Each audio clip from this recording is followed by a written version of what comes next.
Не мога да повярвам, че е юли месец и съм сяке. И е студено. И е около 17-18 градуса. И съм на най-красивото място.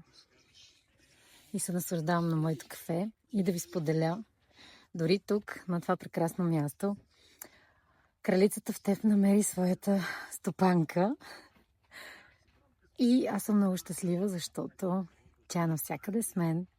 И се оказва, че навсякъде намира своя дом. Изтегли си карта огледало и утре ще ви разкажа какво крие зад себе си карта огледало. Само ще ви подскажа, че тя е за хората, които ние виждаме отсреща. Те ни въздействат като огледало. Ако има нещо, което в някой ни дразни, то това може да означава, че това нещо го имаме и ние, но скрито вътре в нас, тъй като не го харесваме. И не желаем то да се вижда нито от нас, нито от другите.